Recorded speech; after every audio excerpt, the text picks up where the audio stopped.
नमस्कार दोस्तों, भक्ति ज्ञान गंगा चैनल में आपका स्वागत है। आज मैं बृहस्पतिवार की संपूर्ण कथा सुनाने जा रही हूँ। बोलिए बृहस्पति देव भगवान की जय। बृहस्पतिवार व्रत कथा। प्राचीन समय की बात है। भारत में एक राजा राज्य करता था।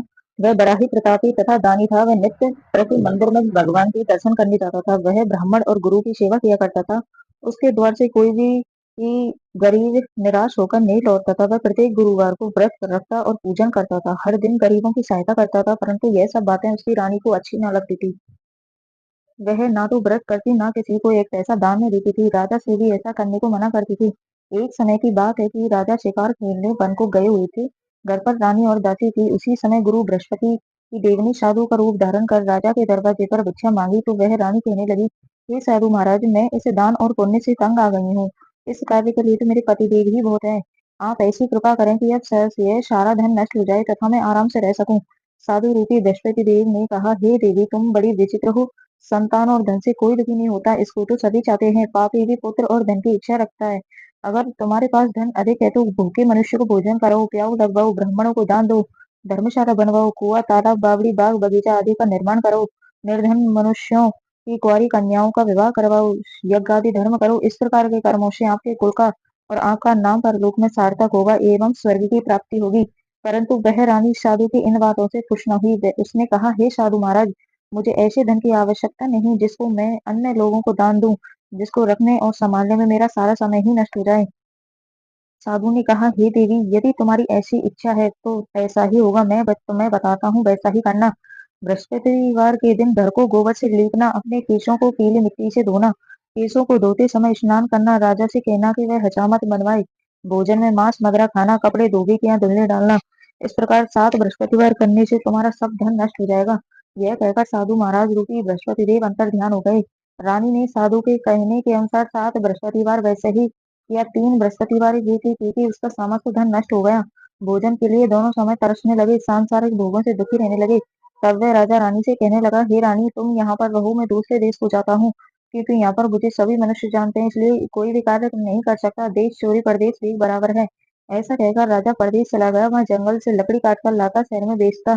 इस तरह जीवन व्यतीत करने लगा। इधर राजा के घर रानी और दासी दुखी रहने लगी। किसी दिन भोजन मिलता, किसी दिन जल पी कर ही रह जाती। एक समय रानी और दासियों को 7 दिन बिना भोजन के व्यतीत हो गए। तो रानी ने अपनी दासी से कहा, हे दासी, यहाँ पास ही के नगर में मेरी बहन रहती है। वह बड़ी ही धनवान है, तो उसके पास जा, वहां से 5 शेर बेचकर मांग ला, जिससे कुछ समय के लिए गुजर हो जाएगी।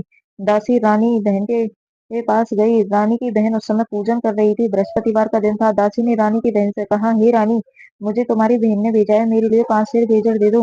दासी ने यह बात अनेक बार कही, परंतु रानी की बहन ने कोई उत्तर नहीं दिया, क्योंकि वह उस समय बृहस्पतिवार की कथा सुन रही थी।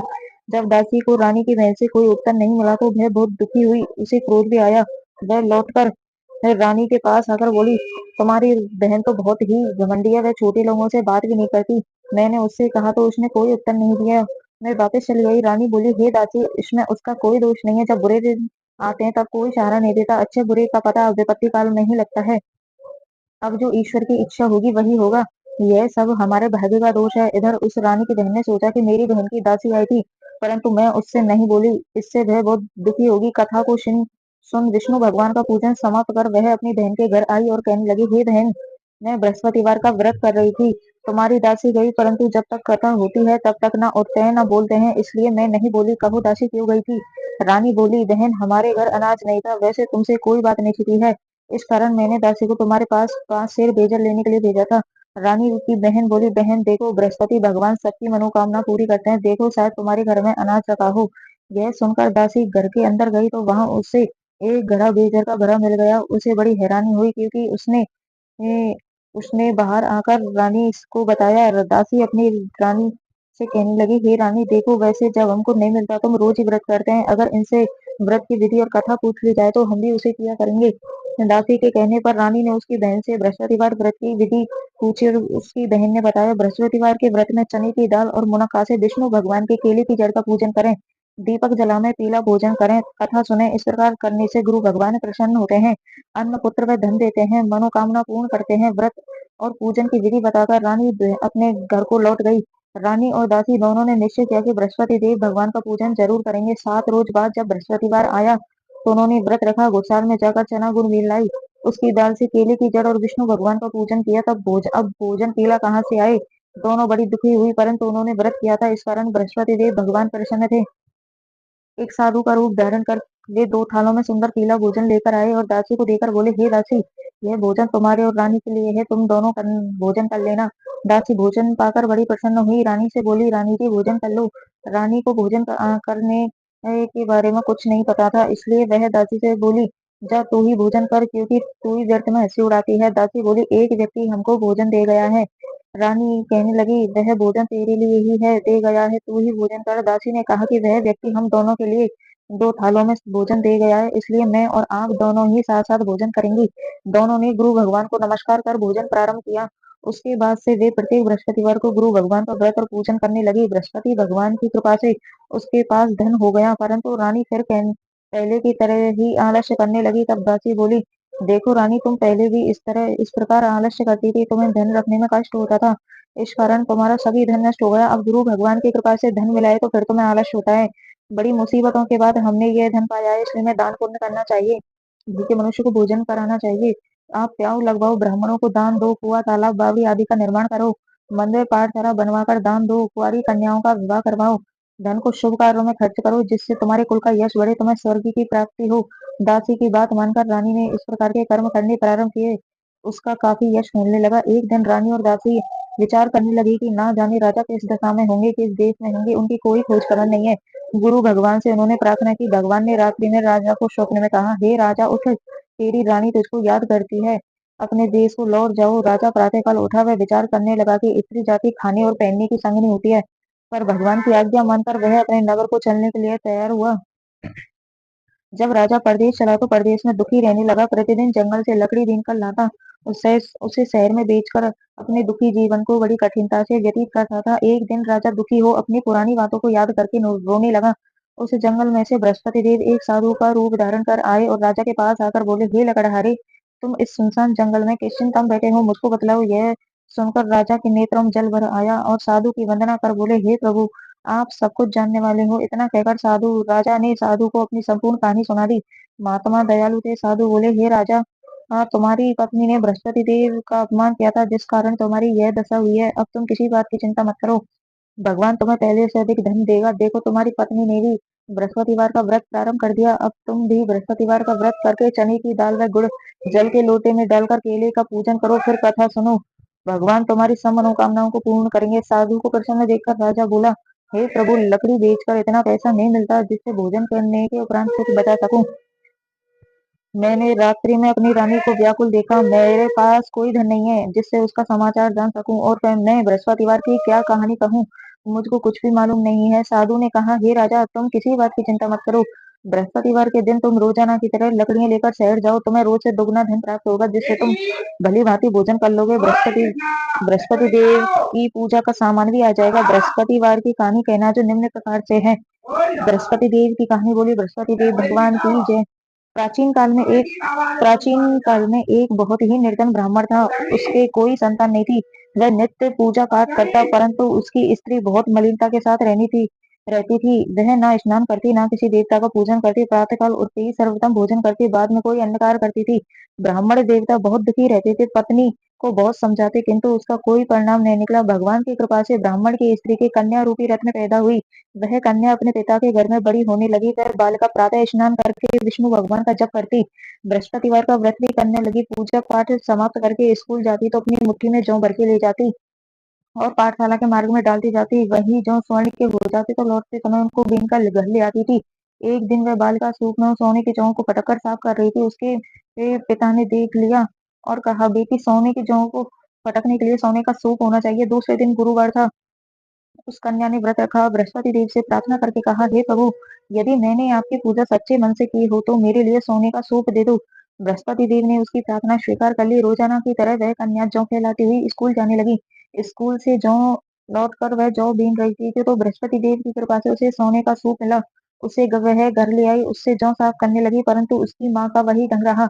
एक दिन की बात है, वह कन्या सोने के सूप में जौ साफ कर रही थी। उस समय नगर का राजकुमार वहां से होकर निकला।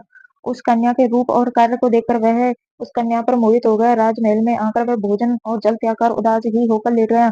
राजा को जब राजकुमार द्वारा अन्न जल त्यागने का समाचार मिला तो उस अपने मंत्रियों के साथ अपने पुत्र के पास गए। बोले, हे बेटा, तुम्हें किस बात का कष्ट है? किसी ने अपमान किया है? कोई और कारण हो तो कहो, मुझसे मुझे बताओ, मैं वही करूंगा जिससे तुम्हें प्रसन्नता हो। राजकुमार ने अपने पिता की बातें सुनी तो वह बोला, मुझे आपकी कृपा से किसी बात का दुख नहीं है।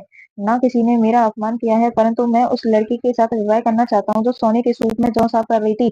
यह सुन राजा आश्चर्य में पड़ा और बोला, हे बेटा, इस तरह की कन्या का पता तुम ही लगाओ, मैं उसके साथ तेरा विवाह अवश्य ही करवा दूंगा। राजकुमार ने राजा को उस लड़की के घर का पता बतलाया। मंत्री उस लड़की के घर गए, राजा का आदेश ब्राह्मण को सुनाया। कुछ दिन बाद ब्राह्मण की कन्या का विवाह राजकुमार के साथ हो गया। कन्या के घर से जाते ही उस ब्राह्मण देवता के घर में पहले की भांति गरीबी का निवास हो गया। वह भोजन के लिए अन्न बड़ी मुश्किल से मिलता था। एक दिन दुखी होकर ब्राह्मण देवता अपनी पुत्री से मिलने गए। बेटी ने पिता की दुखी अवस्था को देखकर अपनी माँ का समाचार पूछा। ब्राह्मण ने सभी हाल कहा। कन्या ने बहुत सा धंधे कर उसके पिता को विदा किया। इस तरह ब्राह्मण का कुछ समय सुखपूर्वक व्यतीत हुआ, लेकिन कुछ दिनों बाद फिर वही हाल हो गया। ब्राह्मण फिर अपनी कन्या के यहाँ गया और सभी हाल का तो पुत्री बोली, हे पिताजी, आप माता जी को यहाँ ले लाओ, मैं उन्हें विधि बता दूंगी जिससे गरीबी दूर हो जाएगी। ब्राह्मण देवता अपनी स्त्री को साथ लेकर पहुंचे। राजमहल अपनी पुत्री राजमहल में अपनी पुत्री के पास पहुंचे तो पुत्री अपनी माँ को समझाने लगी, हे माँ, तुम प्रातःकाल उठकर सर्वप्रथम स्नान आदि करके विष्णु भगवान का पूजन करो तो सब दरिद्रता दूर हो जाएगी। परंतु उसकी माँ ने एक भी बात नहीं मानी। वह प्रातःकाल उठकर अपनी पुत्री के बच्चों की जूठन को खा लेती। एक दिन उसकी पुत्री को बहुत गुस्सा आया। उसने एक रात एक कोठरी में सारा सामान निकालकर अपनी माँ को बंद कर दिया। प्रातः काल उसमें से निकाला, स्नान आदि करा के पूजा पाठ करवाया तो उसकी माँ की बुद्धि ठीक हो गई। इसके बाद वह नियम से पूजा पाठ करती, प्रत्येक बृहस्पतिवार को व्रत रखने लगी। इस व्रत के प्रभाव से उसकी माँ भी बहुत धनवान और पुत्रवती हुई और बृहस्पति देवता के प्रभाव से स्वर्ग लोक को प्राप्त हुए। इस तरह कहानी कहकर साधु देवता वहां से लोप हो गए। धीरे धीरे समय व्यतीत होने पर फिर बृहस्पतिवार का दिन आया। राजा जंगल से लकड़ी काटकर किसी शहर में बेचने गया। उसे हर दिन और दिनों से अधिक धन मिला। राजा ने चना गुड़ आदि लाकर बृहस्पतिवार का व्रत किया। उस दिन से उसके सभी दुख दूर हो गए, परंतु जब दूसरा गुरुवार का आया तो वह बृहस्पतिवार का व्रत करना भूल गया। इस तरह बृहस्पति भगवान नाराज हो गए। उस दिन उस नगर के राजा ने विशाल यज्ञ का आयोजन करवाया। अपने समस्त राज्य में घोषणा करवा दी कि कोई भी मनुष्य अपने घर में भोजन ना बनाए, ना ही आग जलाए। समस्त लोग मेरे यहाँ भोजन करने आए। इस आज्ञा को जो ने मानेगा उसे फांसी की सजा दी जाएगी। राजा की आज्ञा अनुसार राजा के राज्य के सभी वासी राजा के भोज में सम्मिलित हुए, लेकिन लकड़हारा कुछ देर से पहुंचा, इसलिए राजा उसको अपने साथ महल में ले गए। तब राजा लकड़हारे को भोजन करा रहे थे तो रानी की दृष्टि उस खूंटी पर पड़ी जिस पर उसका हार लटका हुआ था। उसे हार खूंटी पर लटका दिखाई नहीं दिया। रानी ने निश्चय किया कि मेरा हार इस मनुष्य ने चुरा लिया है। उसी समय सैनिकों को बुलाकर उसको जेल खाने में डलवा दिया। तब लकड़हारा जेल खाने में पड़ गया तो बहुत दुखी होकर विचार करने लगा कि न जाने कौन से पूर्व जन्म के कर्म से मेरे को यह दुख प्राप्त हुआ है।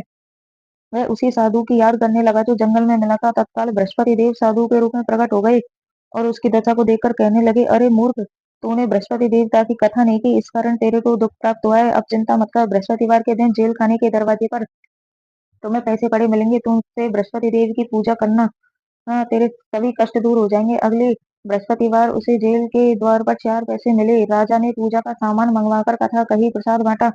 उसी रात्रि को बृहस्पति देव ने उस नगर के राजा को वो स्वप्न में कहा, हे राजा, तूने जिस आदमी को जेल खाने में बंद कर दिया वह निर्दोष है, वह राजा है, उसे छोड़ देना। रानी का हार उसी खूंटी पर लटका हुआ है। अगर तू ऐसा नहीं करेगा तो मैं तेरे पुत्रादि राज्य को सबको नष्ट कर दूंगा। राजा प्रातःकाल उठा, खूंटी पर हार ना देख खूंटी पर हार देकर लकड़हारे को बुलाकर क्षमा मांगी। राजा के योग्य वस्त्र और आभूषण देकर उसे विदा किया।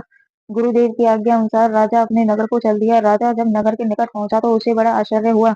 नगर में पहले से अधिक बाग, तालाब, कुएं तथा बहुत सी धर्मशाला, मंदिर आदि बन गए थे। राजा ने पूछा कि यह किसका बाग और धर्मशाला है। तब नगर के सब लोग कहने लगे कि यह सब रानी और दासी ही के द्वारा बनवाए गए हैं। राजा को आश्चर्य हुआ और गुस्सा भी आया। तब रानी ने खबर सुनी कि राजा आ रहे हैं तो अपनी दासी से कहा, हे दासी, देख, राजा हमको कितनी बुरी हालत में छोड़ गए थे।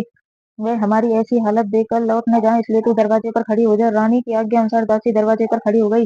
राजा आए तो उन्हें साथ महल में लिवा लाई। तब राजा ने क्रोध करके अपनी तलवार निकाली और पूछने लगे, बताओ, यह धन तुम्हें कैसे प्राप्त हुआ। तब रानी ने कहा, हमें यह धन बृहस्पति देव के व्रत के प्रभाव से प्राप्त हुआ है। राजा ने निश्चय किया कि 7 रोज बाद तो सभी बृहस्पति देव का पूजन करते हैं, परंतु मैं रोजाना दिन में 3 बार कहानी कहा करूंगा, रोज व्रत किया करूंगा। अब हर समय राजा के दुपट्टे में चने की दाल बंधी रहती। वे दिन में 3 बार कहानी कहता। एक रोज राजा ने विचार किया कि चलो अपनी बहन के यहाँ हुआ है।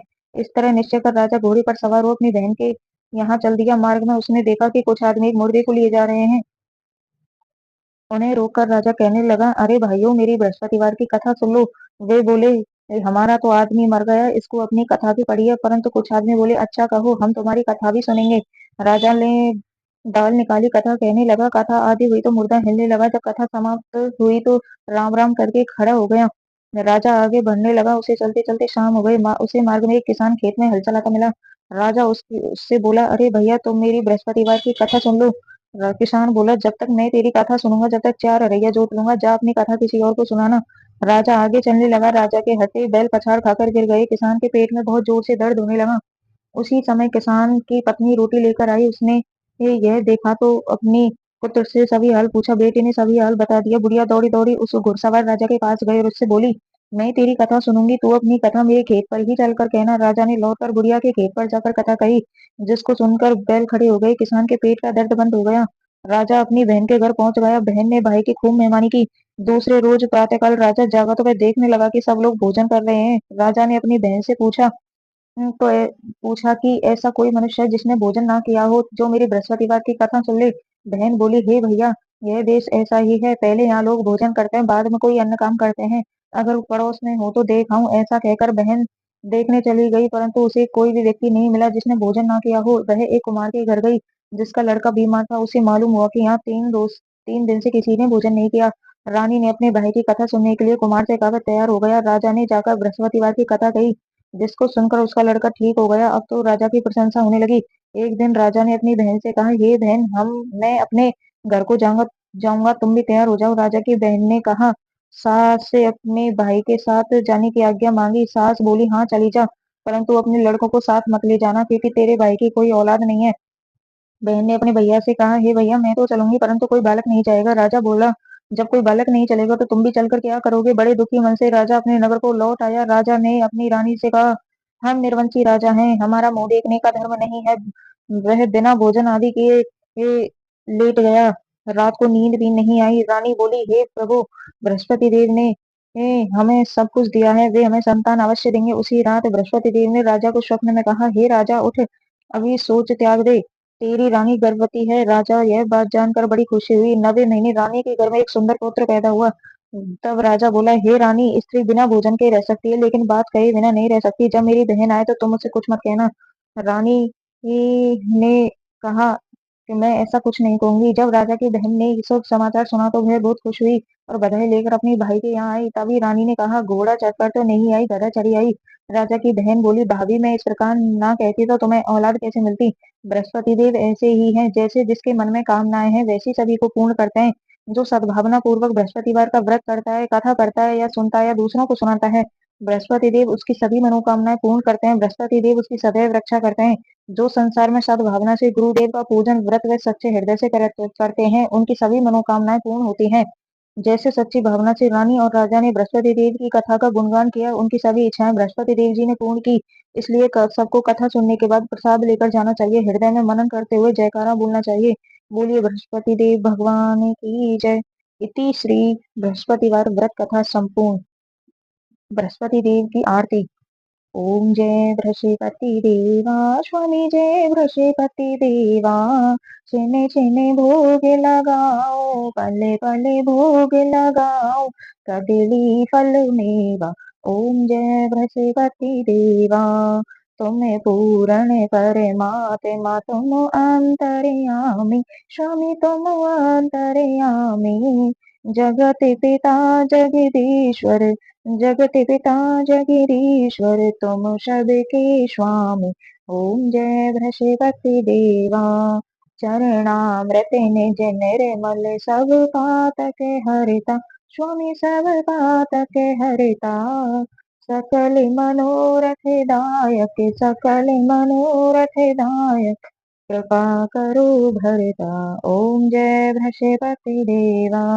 तन मन धन अर्पण कर, जो जन शरण पड़े, प्रभु जो जन शरण पड़े, प्रभु प्रकट तब होकर आकर द्वार खड़े। ओम जय बृहस्पति देवा। दीन दयाल दया निधि, भक्तन हितकारी स्वामी भक्तन हितकारी, पापे दोष सब हरता, पापे दोष सब हरता, भव बंधन हारी। ओम जय वृषपति देवा, सकल मनोरथ दायक, सब संशय तारो, स्वामी सब संशय तारो।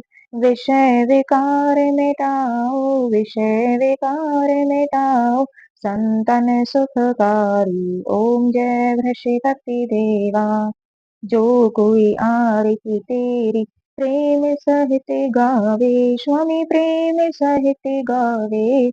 ज्येष्ठानंद आनंद कर, ज्येष्ठानंद आनंद कर, सो निश्चय पावे। ओम जय वृषपति देवा, ओम जय वृषपति देवा, स्वामी जय वृषपति देवा। चिन चिन भोग लगाओ, पल पल भोग लगाओ, कदली फल मेवा। ओम जय बृहस्पति देवा। बोलिए बृहस्पति देव भगवान की जय, विष्णु भगवान की जय।